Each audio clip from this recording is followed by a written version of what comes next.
Te dijeron que si estudiabas, bueno, el futuro se ordenaba solo, que el título era un contrato con estabilidad. Esto nunca fue exactamente verdad, pero funcionaba. Hoy, lamentablemente, tenemos la generación más formada de la historia y al mismo tiempo la más bloqueada. Más títulos, pero menos certezas. Más opciones, pero menos direcciones. Quizás el problema no sea la crisis, quizás el problema es que seguimos tomando decisiones como si el mundo siguiera siendo predecible. Hoy hablamos de algo incómodo. La incertidumbre no es una etapa, es el sistema. Aquí comienza. La arquitectura no es una caja, segunda temporada, con Marcelo Fraile Narváez. La voz más ronca, aprendimos rápido lo que cuesta hablar. La arquitectura no es una caja, un programa hecho con amor y sin miedo a incomodar. Nos miraron raro por no encajar, por no sonreír Muy buenos días, muy buenas tardes y muy buenas noches.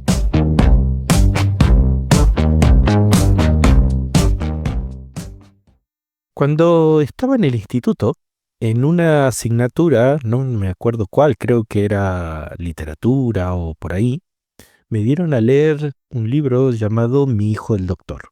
Se trata básicamente de una obra teatral escrita por el uruguayo Florencio Sánchez, una obra bastante antigua, es de 1903.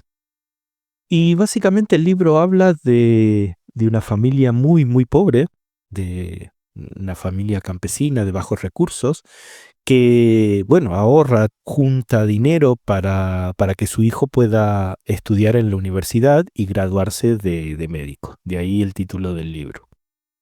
¿Por qué? Bueno, básicamente porque el estudiar en ese momento era muy, muy costoso y no todos lo hacían, pero el que se graduaba lo cambiaba absolutamente todo. Garantizaba que la persona pudiera ascender socialmente, pudiera aumentar su poder adquisitivo y, bueno, por consecuencia, su familia también, ¿no? No recuerdo la verdad mucho del texto, pero sí que esta idea está muy enraizada en la sociedad. De hecho, recuerdo siempre en mi casa esta famosa frase que decía, tienes que estudiar y graduarte, si no, no serás nada, ¿no? Una frase que cualquier pedagogo de hoy se pondría un poco nervioso, pero a los de mi generación se les dijo tantas veces que terminó haciéndose carne, ¿no? Y así muchos estudiamos, nos graduamos y la frase fue tan fuerte que hasta hoy seguimos estudiando, por las dudas, quién sabe, ¿no? Pero bueno, seguimos. Esta idea de estudiar está muy, muy, muy enraizada en la historia de la humanidad. Hay un papiro muy, muy antiguo de un egipcio, de un escriba egipcio que les cuenta a su hijo que parece que su hijo no quiere estudiar y entonces intenta convencerlo y mostrándole que si no estudiaba, bueno, iba a tener que ir a trabajar en el campo de sol a sol, cosechando bajo el intenso sol del desierto, haciendo trabajos manuales que al final le iban a terminar destruyendo las manos y la espalda, para llegar a la noche y solamente comer un pobre plato de verduras, ¿no? Así que claro, todo esto tuvo su efecto y durante años se fue incrementando el número de estudiantes universitarios que finalizan sus estudios. Y por fin llegamos al presente. Hoy tenemos la generación más formada de la historia, más conectada, más informada, con más herramientas técnicas que nunca. Médicos, arquitectos, constructores, ingenieros, licenciados en instrumentos musicales antiguos y, por qué no, también especialistas en jardines de la etapa medieval clásica. Sin embargo, al mismo tiempo tenemos una generación incapaz de acceder a comprar una vivienda, con sueldos que ya ni siquiera podemos decir que son mínimos. Trabajan bajo condiciones que muchas veces un esclavo romano les parecería casi como abusivas, ¿no? Y claro, además, por si todo esto fuera poco, ha bajado la natalidad, los casamientos y las parejas estables también. Tenemos la generación que más tarda en independizarse, la que más miedo tiene a equivocarse y la que más sensación de bloqueo declara. Y ojo, esto no es una crítica, no es una crítica moral, simplemente es poner las cartas sobre la mesa, casi como si fuera una contradicción estructural. Pero analicemos entonces qué pasó, o sea, cómo carajo pasamos de ese pobre estudiante de campo que estudiando se convertía en una persona influyente en la sociedad, al pobre chaval de 35, 30 y tantos años que tiene un grado, 2 máster, un doctorado, pero que apenas le alcanza para compartir un piso con 2 colegas en la misma situación, ¿no? Creo que son muchas las causas, una de ellas y la más fuerte quizás sea la frase que decíamos al principio, ¿no? Durante décadas funcionó una promesa bastante simple. Uno estudiaba y tenía estabilidad. No riqueza inmediata, no éxito, no ese éxito espectacular, pero sí una trayectoria razonablemente previsible. El título universitario era casi como un mecanismo de ascenso social. No garantizaba genialidad, pero sí el acceso. Y con el tiempo, bueno, garantizaba por lo menos una vejez tranquila, ¿no? Pero esa promesa ya no es automática. Por decirlo simple, el mercado laboral se fragmentó. La vivienda, bueno, ¿qué vamos a hablar de la vivienda? Se convirtió en un activo financiero, ya no es un derecho universal, sino es un activo de los pocos, de los ricos, que ya las compran y las venden como si fuera, no sé, comprar oro, comprar acciones o no sé qué, ¿no? La estabilidad se volvió provisional y el riesgo dejó de estar absorbido por las grandes instituciones para desplazarse directamente sobre el individuo. Antes, las personas conseguían un trabajo, qué sé yo, a los 18 años o quizás muchas veces antes, y terminaba jubilándose a los 65 en la misma empresa. No cambiaba, subía, ascendía, cambiaba de puesto, etcétera, etcétera, pero no abandonaba la empresa. Se hablaba de esto de las empresas familiares, ¿no? De estas empresas que hasta incluso pasaban de un poco de padres a hijos, ¿no? Pero hoy la empresa ya no es una casa para toda la vida. Y encima, para complicarlo todo, el Estado, ese papá bueno y generoso que nos cubría con su enorme brazo, ya no cubre todas las incertidumbres. De hecho, muchas veces directamente pasa de ti y solo se acuerda de ti en el momento que están cerca las elecciones. Y ahí ves a los políticos llamando a tu casa como si fuera tu amigote, tu colega para invitarte una caña. Y si lo hace, aprovecha, toma esa caña porque después no lo vas a volver a ver nunca más. Bueno, ahora que lo pienso, ten cuidado, no la aceptes de primera, porque no vaya a ser que al final termina llevándote de cañas y el que termina pagando las cañas eres tú, pagando la tuya, la de él y la de sus amigos, ¿no? This is so funny. Así que en este hermoso estofado llamado contemporaneidad, la universidad, bueno, ha cambiado, ya no es un contrato firmado con el futuro, es una especie de, bueno, sí, vamos viendo. Ya veremos cómo finaliza todo esto, ¿no?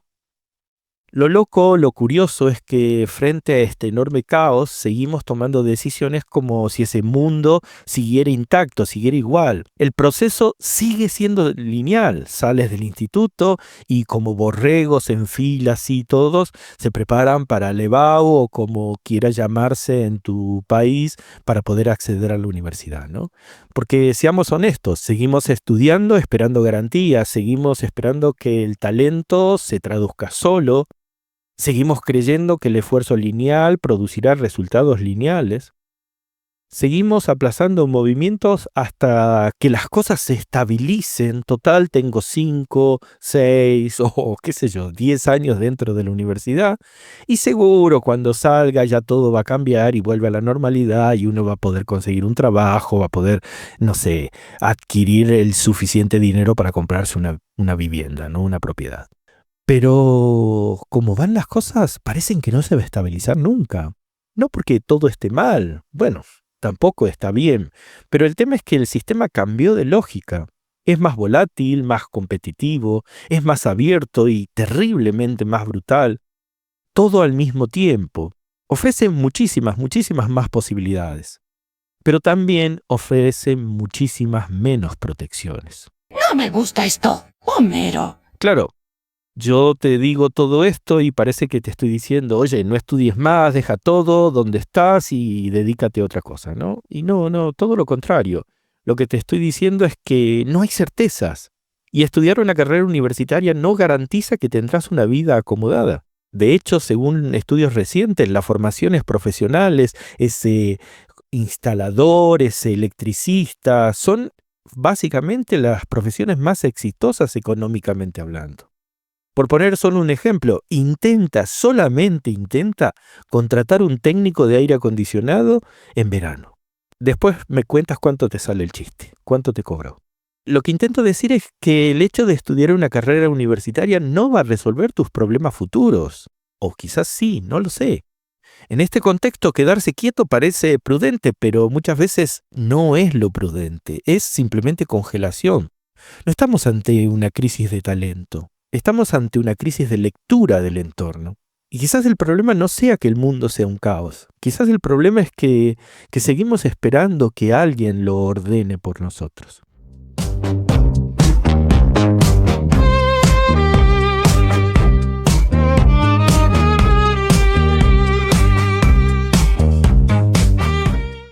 El otro día, un colega en una de sus clases hizo algo tan simple como terriblemente incómodo, ¿no? Le preguntó a sus estudiantes qué pensaban dedicarse cuando se graduaran de arquitectos, de arquitectas.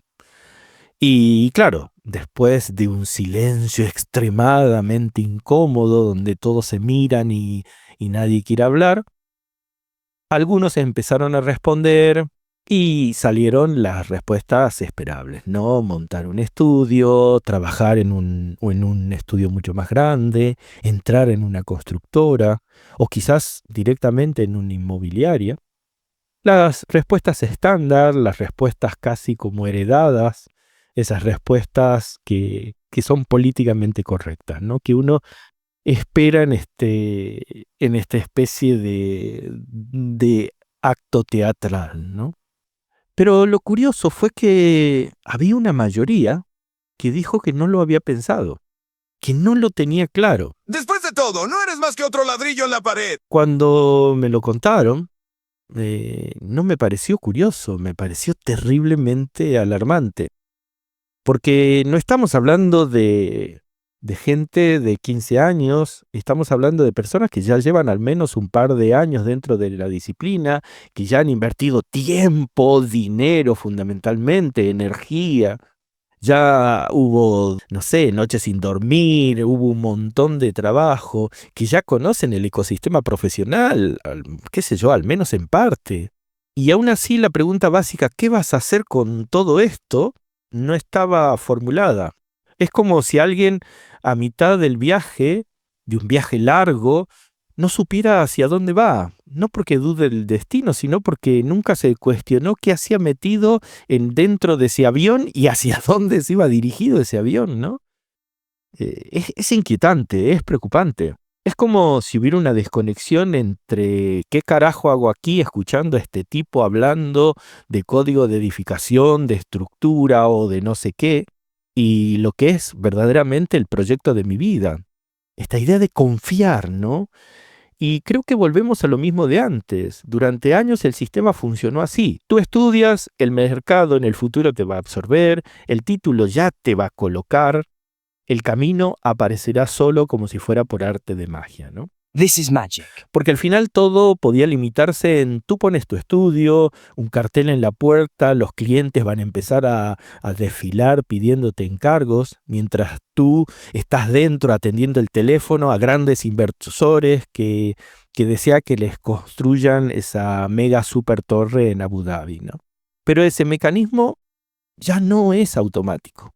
Y sin embargo seguimos pensando y seguimos formando profesionales como si lo fueran. Y te juro que cuando hablo de esto, hasta yo me pongo nervioso porque solo de acordarme cuando salí de la universidad, un chaval con muchos sueños, con muchas ganas, pero con muy pocas cosas claras. Y de pronto un golpe de realidad me fue encaminando, o al menos tratando de que no la cagara tanto, y aún hoy sigo con muy pocas cosas claras. Lo que me inquieta no es que no tengan un plan cerrado, nadie lo tiene a los 20 y pocos años.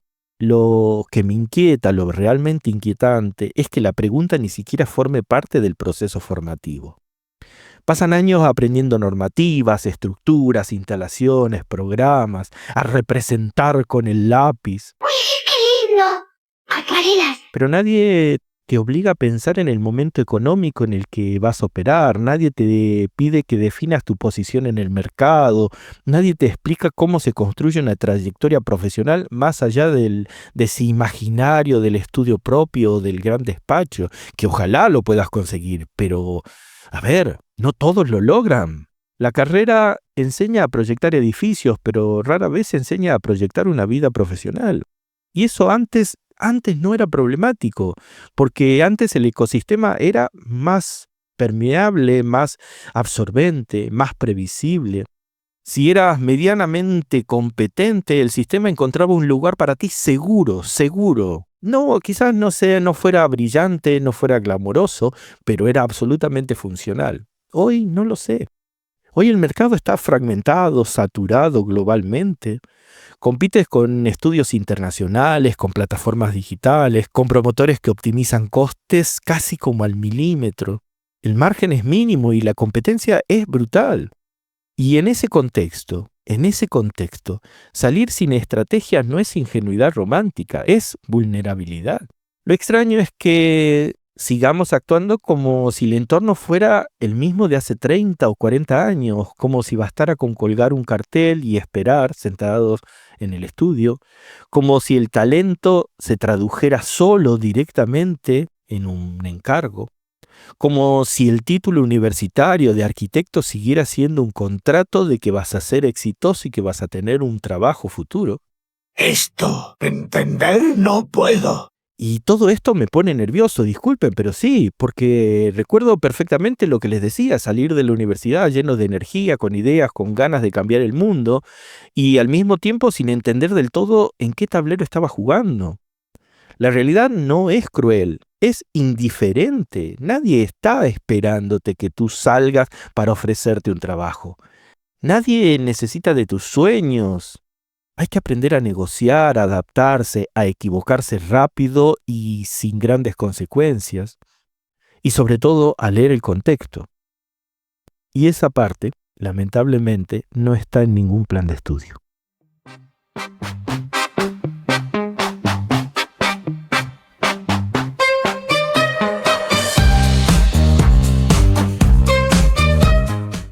Creo que la culpa es de Disney.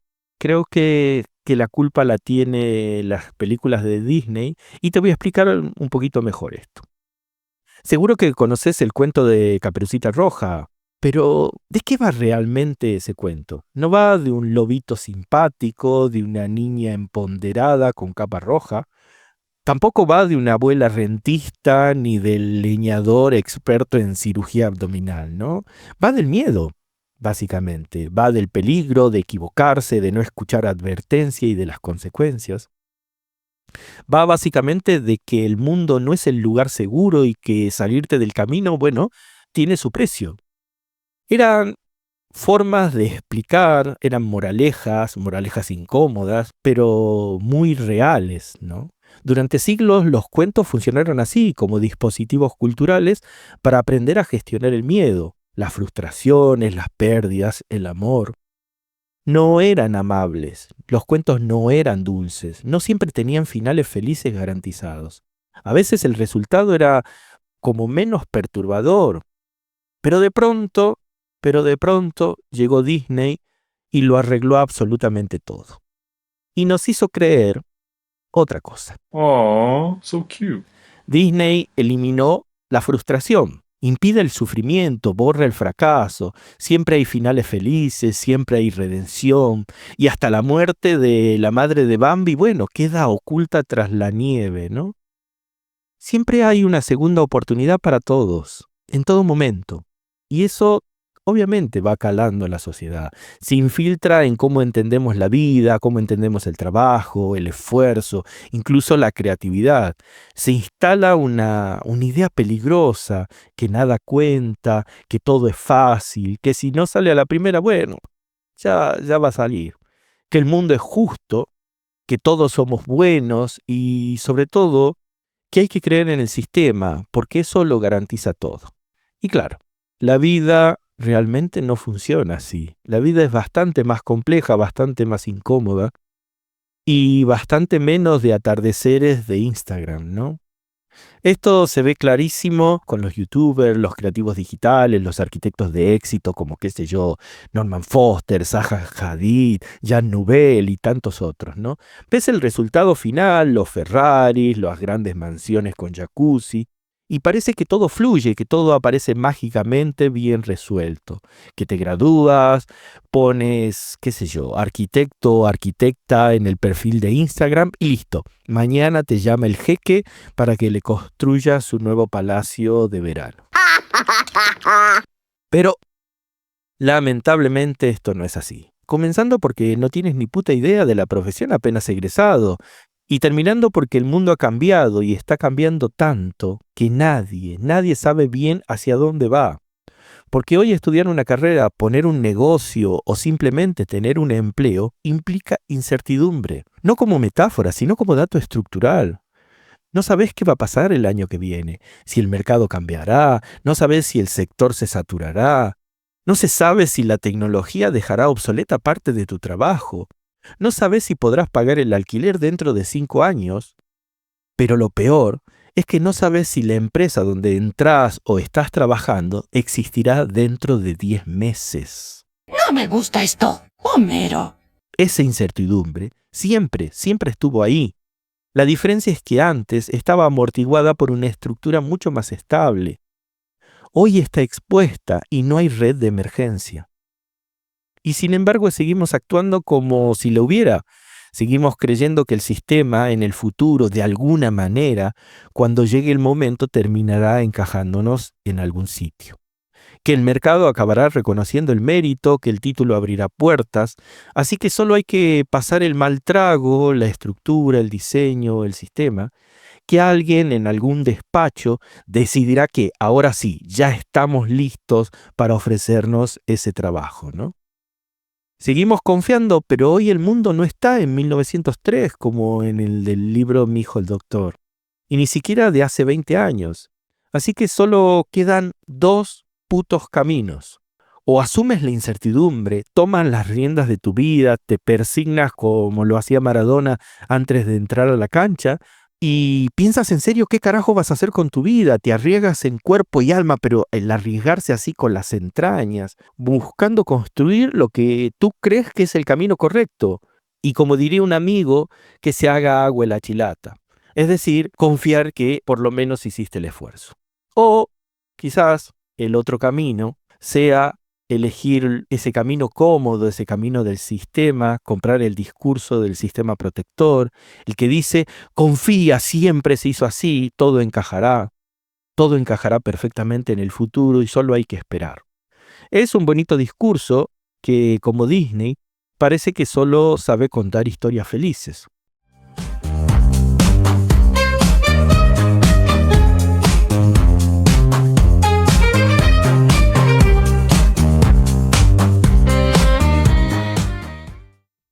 Hay una escena de la película Jerry Maguire, seguro la conoces, que siempre me ha parecido más incómoda de lo graciosa que parece, ¿no? Seguro la conoces, esa de Show me the money, que ya está exprimida hasta la caricatura, ¿no? Sino porque para saber lo que realmente está pasando en la escena. El deportista tiene talento, corre más, salta más, juega mejor, pero no entiende el sistema.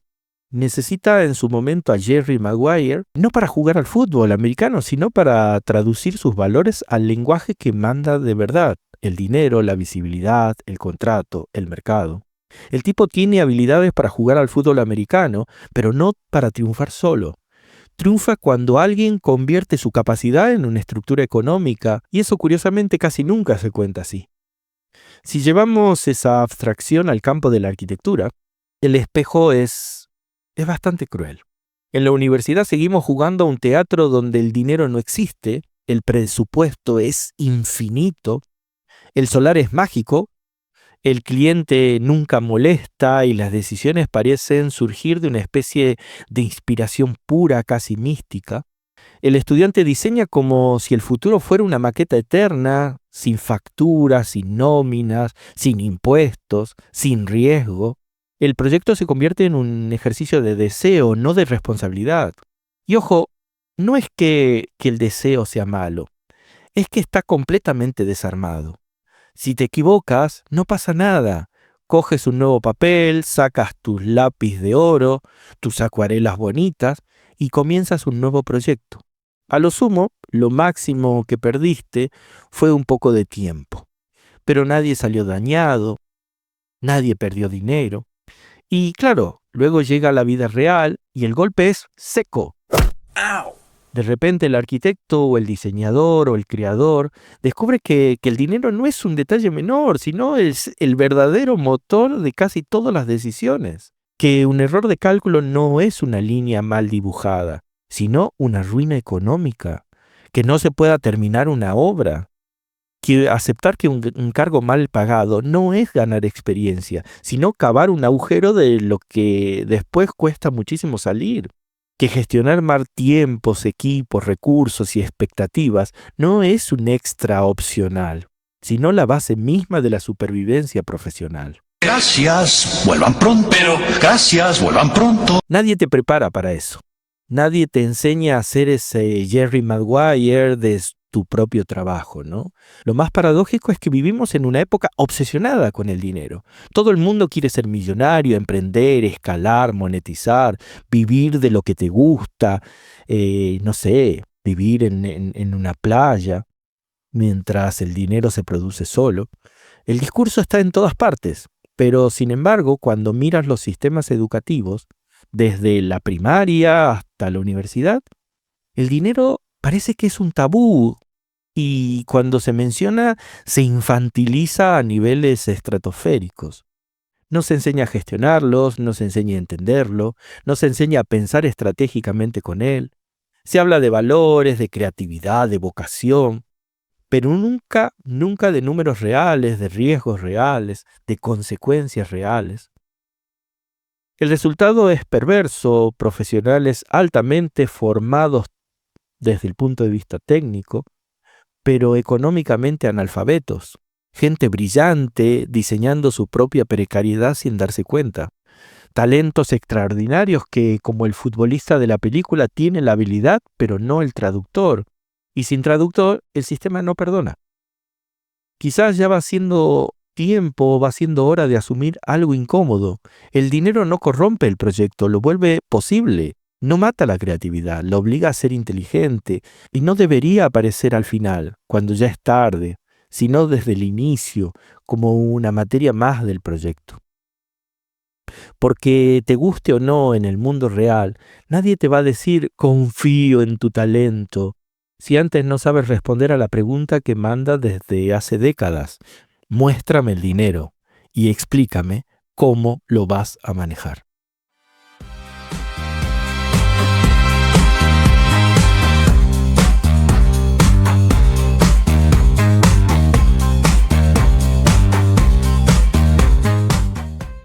Hay una comedia italiana llamada Quo Vado, es del 2016, de Checco Zalone.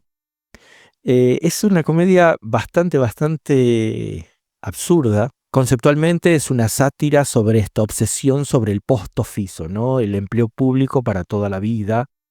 Pero en la sátira esta es llevada hasta el absurdo total. El protagonista trabaja en la administración pública y cuando el Estado decide reducir personal, en vez de despedirlo, lo manda cada vez más lejos y a destinos cada vez más insoportables, esperando que este tipo renuncie, que se vaya y que no lo tengan que despedir, ¿no? El tipo aguanta de todo, absolutamente de todo, termina en una base ártica, pero el tipo no renuncia. La película no va de burocracia, va básicamente del miedo cultural a la incertidumbre. Y la película funciona porque no se ríe del sistema, se ríe de nosotros, queriendo estabilidad eterna en un mundo que ya dejó de prometerla hace décadas. Así que quizás todo esto no vaya de estudiar o no estudiar, ni vaya de Disney, ni siquiera del mercado. Quizás vaya de algo mucho más simple. Y es que durante mucho tiempo el sistema asumía parte del riesgo por nosotros, pero hoy no. Antes podías equivocarte y el entorno absorbía el golpe. Hoy el golpe es más directo.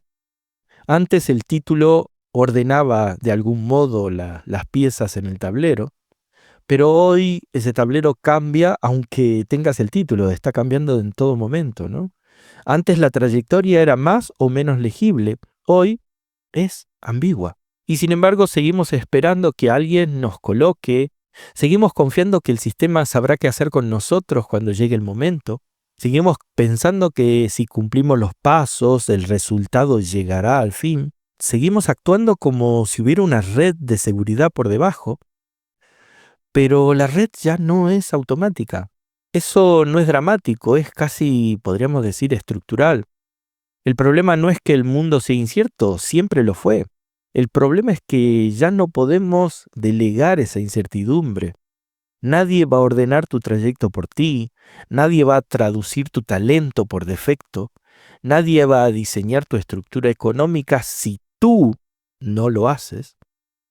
Y quizás lo más honesto que podemos decir hoy en esto es, no hay garantías, hay decisiones. Y cada vez que eliges esperar, también estás decidiendo no hacer. Postdata. Si te quedaste con ganas de más, seguimos la conversación en X como @frailemarcelo o en Instagram en @marcefraile. También puedes encontrarme en Facebook o en LinkedIn como Marcelo Fraile Narváez o escribirme directamente al correo a mfrailenarvaez@gmail.com. Tus comentarios, like y reseñas son el combustible que mantiene vivo este proyecto y que lo ayudan a crecer. Gracias por escuchar, por estar al otro lado y por seguir creyendo que la arquitectura puede ser algo más que una caja. Pórtense bien, sean felices y nos vemos pronto. Un gran abrazo. Chau. Has escuchado La arquitectura no es una caja, con Marcelo Fraile Narváez.